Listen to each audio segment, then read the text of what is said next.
আসসালামু আলাইকুম।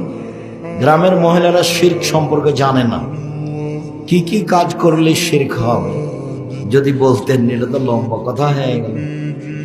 সূর্য ডুবার সাথে সাথে ঘরে বাতি জ্বালালেই শিরক হবে। তুলসী গাছ তুলে ফেলা যায় না, এ কথা বললেই শিরক হবে। আখাতে চুলাতে পা দেওয়া যায় না, এ কথা বললেই শিরক হবে। কুলার উপরে বাচ্চা চড়ে নিয়েছে, কুলার উপরে উঠা যাবে না, এই কথা বললেই শিরক হবে। ভাতের পাতিলে পা দেওয়া যায় না, পা দিলে দেওয়া নিষেধ, এ কথা বললেই শিরক হবে।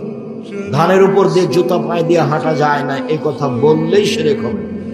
গরুকে লাথি মারা যায় না, এ কথা বললেই শিরক হবে। টিকটিকে টিকটিক করছে, আমি ঠিক বলেছি, এই কথা বললেই শিরক হবে। জামা কলা খেলে যমজ সন্তান হবে, এই কথা বললেই শিরক হবে।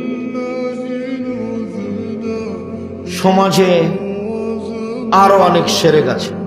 চোখের কসম খেলে শিরক হবে। ছেলের মাথায় হাত দিয়ে কসম খেলে শিরক হবে। মায়ের কসম করলে শিরক হবে। মসজিদে গিয়ে কসম করলে শিরক হবে। তাবিজ গলায় দিলে শিরক হবে। মাদুলি গলায় দিলে শিরক হবে।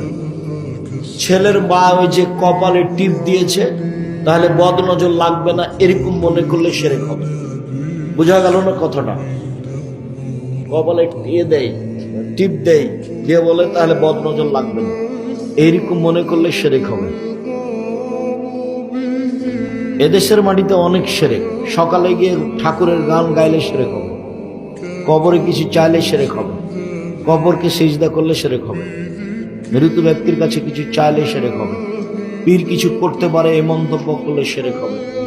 কে বড় ক্ষতিগ্রস্ত বই যদি থাকে তাহলে দেখো, সিরিয়াল শিরকের তালিকা দেওয়া আছে।